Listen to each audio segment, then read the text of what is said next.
Okay, so Steve and I have a 2011 Jeep Compass here in the shop, and it needs a crankshaft position sensor. So we're getting ready to replace that, and we'll show you what is involved with it. So the car actually threw a code, and we were getting a P0335 error code and a P0339 error code. So what happened with this car, and it just happened to me taking it for a test drive, the car just shuts off when that crankshaft sensor warms up. You have to wait for it to cool down, then you can fire the car up again, drive a few feet, and then it'll shut off again. I had to milk it back here to the shop. So we're gonna run out, grab the sensor from our local auto parts store, and we're gonna toss it in. All right, so we're gonna take the plastic cover off. There's a couple of button plugs and some 10 millimeters. So let's get these up.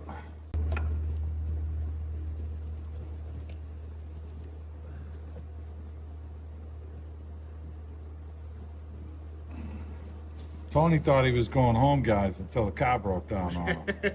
3 times.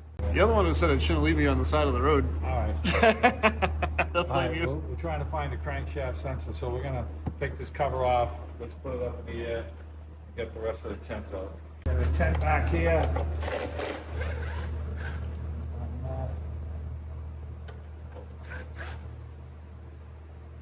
Got one right here. Another one over here.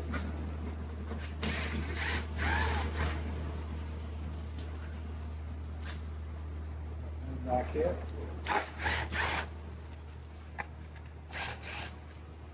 And one more right here. We got another 10 right up there.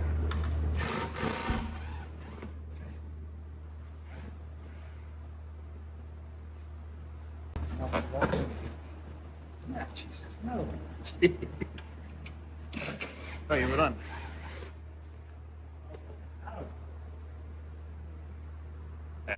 So Steve, what are we doing? We're going in after this crankshaft sensor that nobody has a film for because they don't want to do all this work to show you, right? Everybody wants to show you where it is, but you can't get up there and get at it to get it to heat shield unless you take the axle out of it.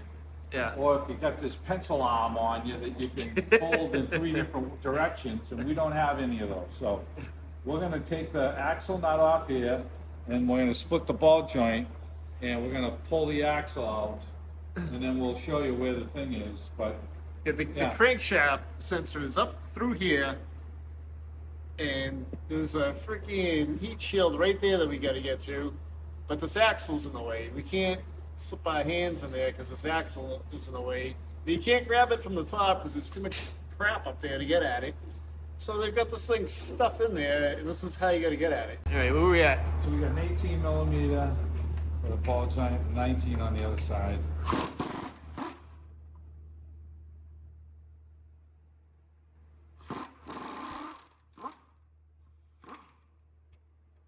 I gotta tap it out.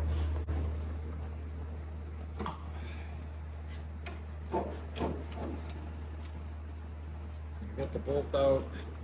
Now we gotta pry down on this arm and get this thing out. We're gonna disconnect the tie rod in from it too.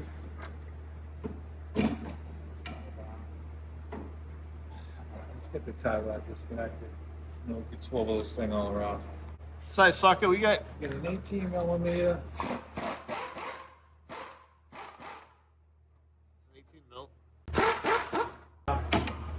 Shit. All right, we're gonna split this ball joint. We're gonna get this nut off right now for the tire, for the axle. Size is that socket?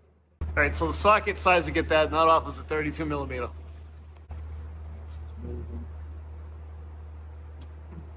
Got a little washer here.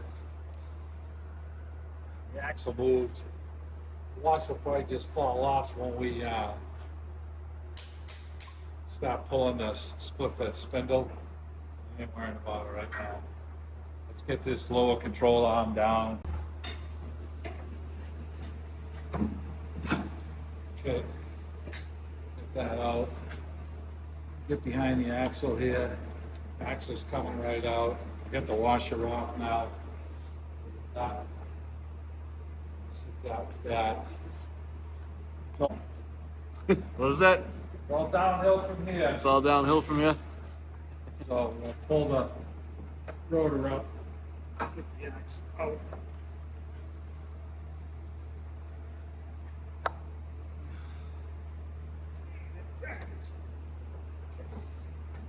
That was easy. All right, now we got to get the axle out of here. And we're gonna try not to pry on the seal. Yeah, locked up in here. There it goes. Okay. Whoop. Slide this out.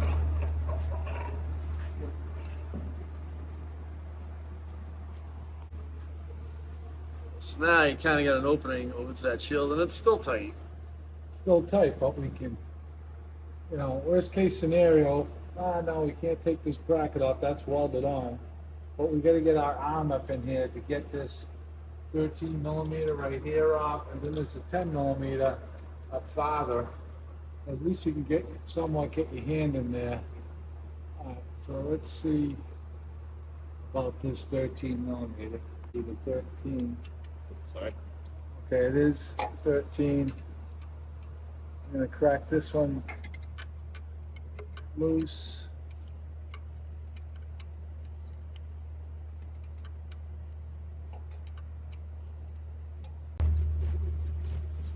The bolt we just took out was a 13 millimeter, and there's a 10 millimeter right there above it, and I go after that one. We're using a 10 millimeter stubby gear wrench. Get these out. When they crack loose, they're not able to spin out with your fingers. No way we were getting in here unless we told the axle. Yeah, this is ridiculous. Can't fit your pinky in there. Okay, Get that one out. Now let's see if the shield moves. Yeah, right. Oh, did it move? Yeah. There's gotta be another bolt buried somewhere, but Of course there is. saying that you can bend it out of our face. That's what we're gonna do.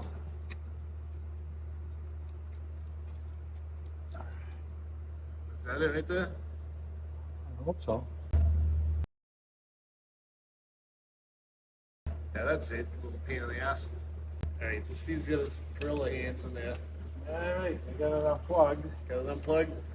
And I'm gonna find the bolts on top. It's a little 10 millimeter on the top. Hold on a second.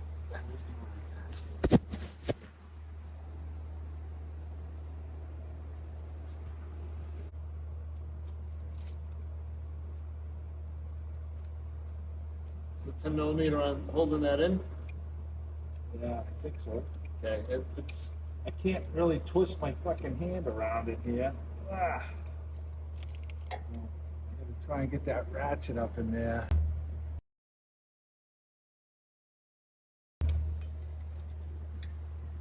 Kind of running blind here. I don't know if I'm probably better off with a deep 10. Let me get a deep 10. so that's the bolt right above it.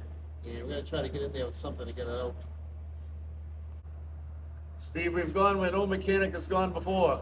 So we've got the wrench on it, and I'm gonna try and put my finger on the nut and then pry up on the wrench. Okay.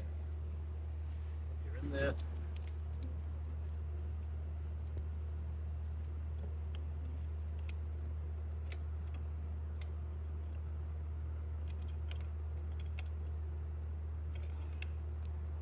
Okay, I got it to crack loose. Get it to crack loose.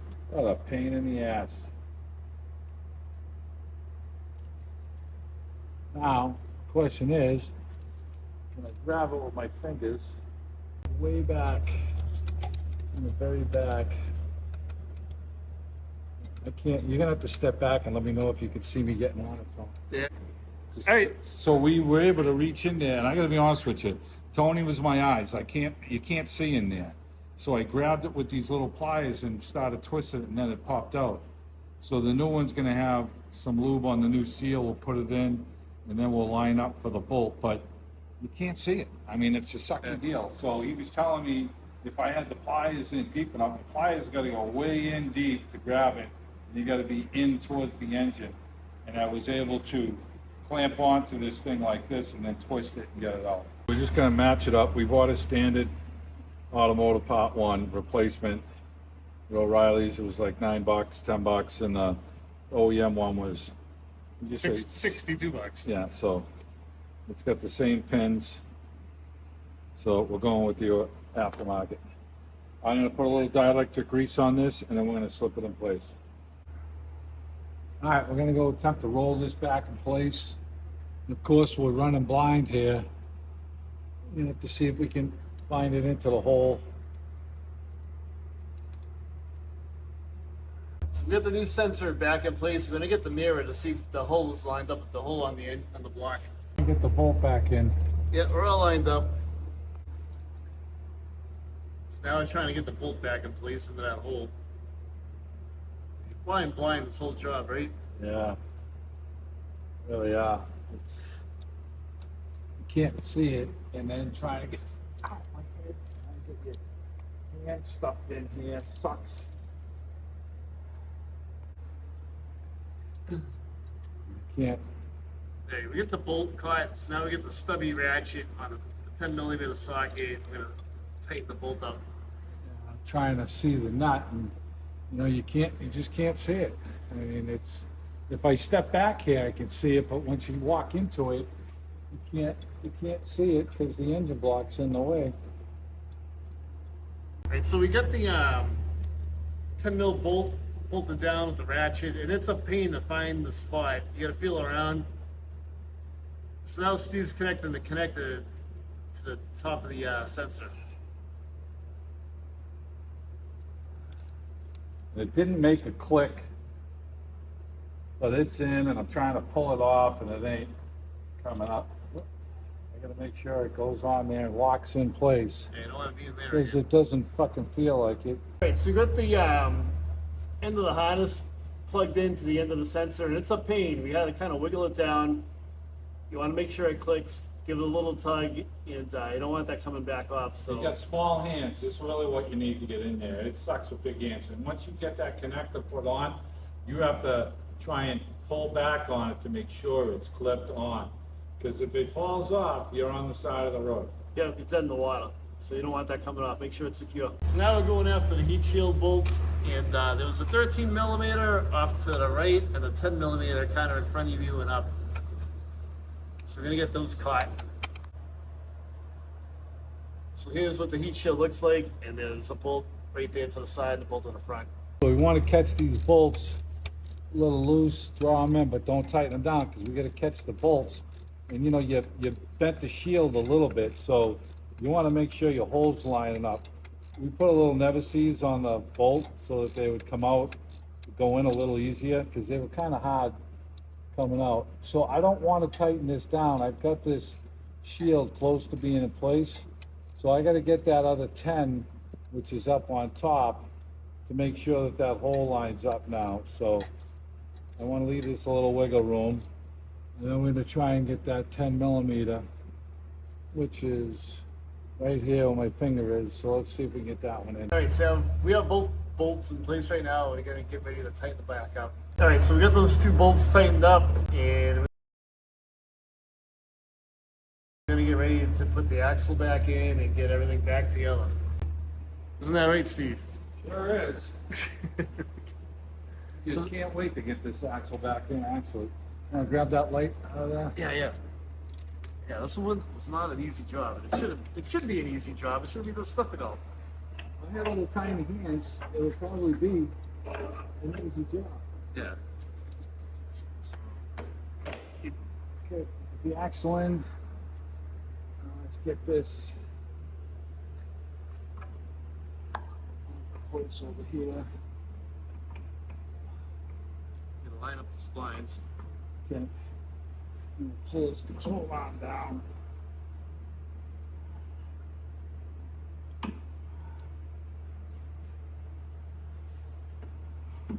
That just slid in, bud. Nice. Okay, we're gonna give a little tap to get it the rest of the way in. Okay. Got our bolt here. Slide that through.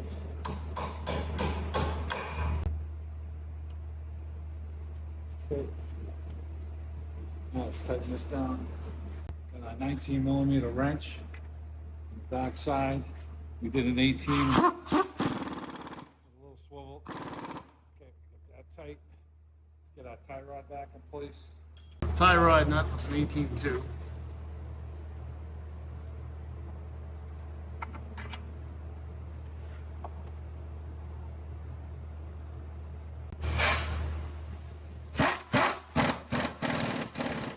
Okay. Get the washer for the axle. We're just gonna snug this up. Tony's gonna look up the torque spec on it. Then we're gonna torque this axle nut. That's a 32mm socket. Okay. We're gonna torque that, and we'll let you know the spec. Arrogant, we're gonna put our shield back up and everything underneath, because we're confident. And pick up our tools. Let's get to 10mm and these plugs back in place again. Looks like some of these tucked up under like that. Yeah. Yeah, there you go. Okay, we got that right. Okay, let's get these. Yeah.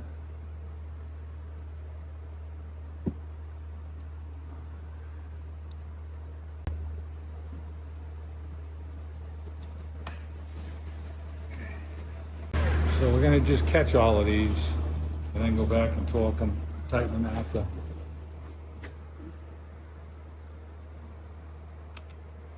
There it is. Another one over here. This is one that we missed first time. Got one in the middle here.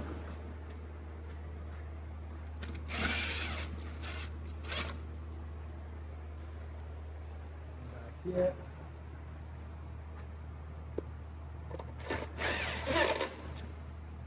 Over here.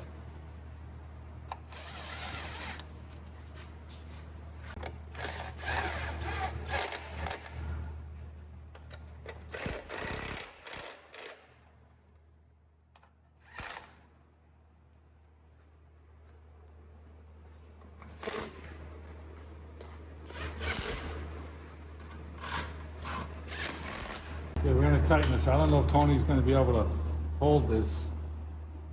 It's a 180. Yep. So, ready? Yep.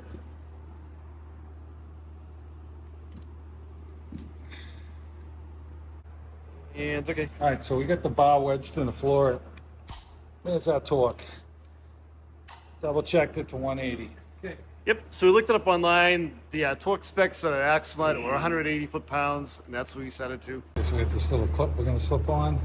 Then we gotta line up our holes for our thing. Yeah, and you have to try and find the one that's gonna match. Looks like that one there. Got a cotter pin, we're gonna reuse it. Stick it back down through there. Twist it sideways.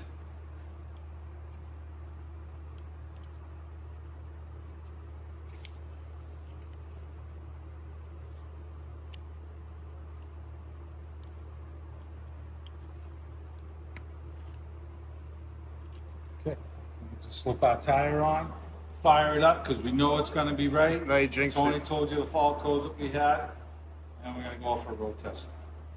And keep our fingers crossed. That should be it. If you guys have any questions, leave a comment. I will reply back to you. And thumb up the video if you liked it. This is kind of a tough one that should have been easy.